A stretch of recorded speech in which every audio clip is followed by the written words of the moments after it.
Lord of the Mysteries. Chapter 329. Claw Marks. Backlund Bridge area, Braveheart's Bar. Klein pressed down the cap on his head, carefully protecting the wallet in the inside pocket of his grayish-blue worker's jacket.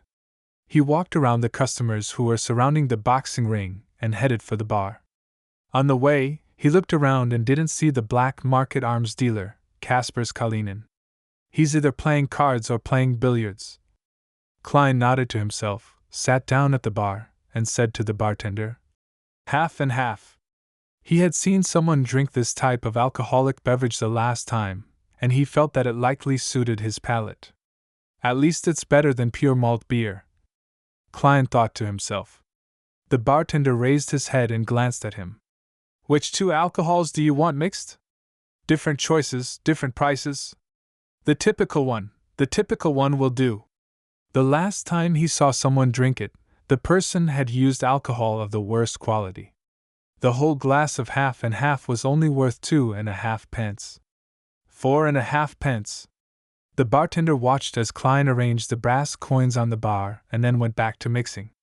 He said in passing, "You here for Kaspers?" "He's not here anymore. His business has been snatched." "Huh!" Klein didn't expect such an answer. Before the bartender could reply, a man with a protruded mouth next to him laughed and said, "Yes, we've chased Kaspers away."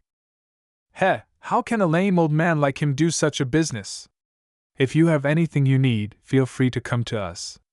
Find our boss." "A gang war?" Klein subconsciously came up with this idea, wanting to reject the man's suggestion. However, he soon thought of another possibility. Could it be that the Rose School of Thought has deliberately sought out a gang to suppress Kaspers so as to force Merrick and Miss Sharon to jump into a trap? Yes, it's quite possible. Kaspers had been working here as a black market arms dealer for a long time. He's definitely not someone who can be chased away just like that. A while ago, because of the series of murders, the atmosphere in the whole of Backlund was rather tense, and the Rose School of Thought or other hidden factions wouldn't dare to recklessly kill and use spirit mediumship on Merrick and Miss Sharon, even if they found them. This would result in a lot of bloodshed, and since they obviously only have a few suspects, and are unable to confirm anyone else having a way to contact Miss Sharon and Merrick for the time being. Klein swallowed the words he was about to say and asked instead, "Can I first get a quote before deciding whether to purchase?" He planned to observe the faction made up of ordinary people who had taken over Braveheart's Bar's black market. If he discovered any problems, then he could use them as a favor to give to Kaspers, Sharon, and Merrick. In any case, Klein didn't want any conflict. He only planned on observing via normal processes, so there was no risk. Yes, the only requirement is... The man made a zipping motion with his hand in front of his protruding mouth. "No problem." As soon as Klein answered, he saw the half and half in front of him, and the copper coins had been taken away by the bartender. Without any intention of wasting it, he tipped his head and drank it. His brows gradually furrowed. "It's not what I thought it would be. The taste of the spirit is too heavy, the grape flavors are too mild." Klein put down his glass and followed the man to the third billiard room where Kaspers used to stay in. When he was about to reach the door, he suddenly thought of something. As someone who doesn't know much, even I can guess that this is a trap. I wonder if Miss Sharon and Merrick, who have been hunted for so long, know about it. They definitely wouldn't appear.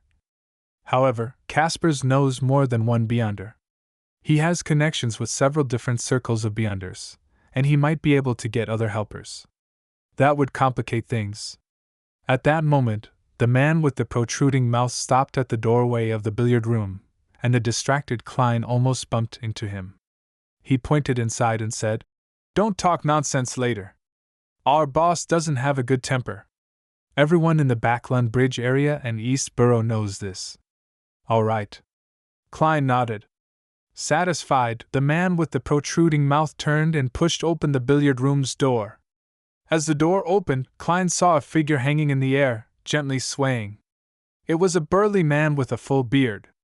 There was a rope tied around his neck, a rope that was tied in a dead knot. His feet were off the ground, The tip of his tongue was protruding out, and his face was purple. He wore a contorted expression. "Boss!" The man with the protruding mouth cried out in disbelief. As soon as the tension in Backlund's atmosphere disappears, someone takes action. Klein tilted his head and glanced at the subordinate. He then solemnly drew a triangular sacred emblem on his chest. "May he find peace with God. I hope his temper is cured as a result." The man with the protruded mouth didn't even hear what he said. He suddenly shouted, "Boss! Murder! Boss is dead!" Klein took 2 steps back as a result of the loud and shrill voice, and he also activated his spirit vision to take a look inside the room. There was nothing special other than the scattered billiard balls all over the place. Did a Beyonder from Casper's do it? What would the faction who planted the trap do? If there was actually such a trap.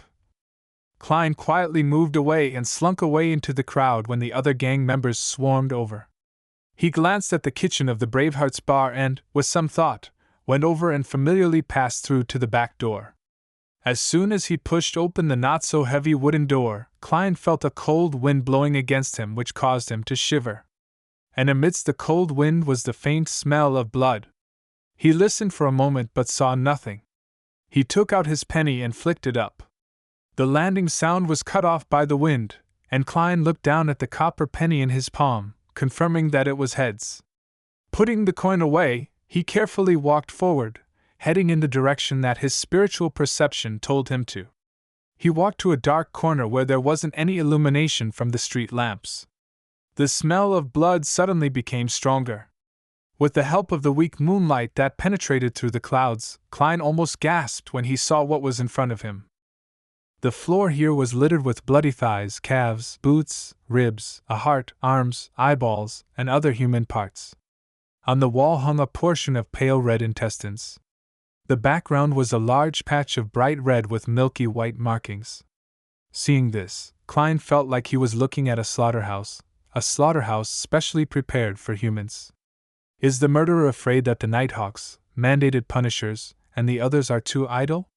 This is so exaggerated that the police would immediately transfer the case to them. Klein muttered in his mind to resist the discomfort caused by the scene. He walked around the blood and approached the opposite wall. To his surprise, there were quite a few deep scratches. It was like a thick and sharp claw that forcefully scratched out a mark. The claw is similar to the one the devil dog had after its transformation. Could it be that there's another one? Could it not be dead yet? No, I know what's going on. Klein suddenly came to a realization. The deceased must be the Beyonder who killed the bar's gang leader. He was finished off by the faction who had set the trap. According to Littleson's description, I've always suspected that the faction is the Rose school of thought because they grasp the prisoner pathway, which is also the mutant pathway.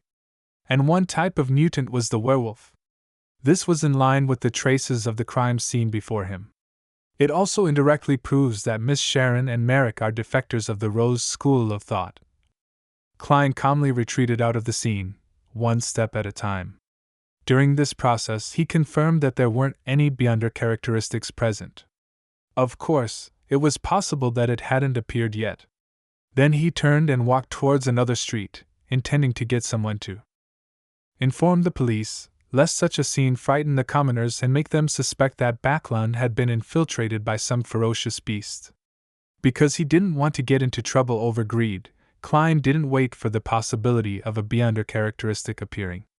Just as he reached the end of the alley, he suddenly saw a brown carriage slowly approaching in the night. The carriage didn't continue to move forward like the other carriages. Instead, it stopped right in front of Klein. Klein narrowed his eyes as he prepared to do battle. However, whether it was his spirituality intuition as a seer or the battle sense of a clown, either of them gave him a warning. At this moment, the window of the carriage was opened, revealing a pale face which wore a hint of madness to it. Its brown eyes seemed to conceal deep malice. Merrick. Klein recognized him. It was Merrick, Miss Sharon's companion who controlled zombies. He was only wearing a white shirt and a black vest, and he didn't seem to be afraid of the cold at all. He gestured for Klein to board the carriage.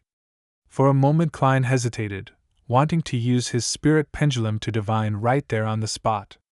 At this moment, a figure appeared behind Merrick. She wore a complex black regal dress and a small, soft hat.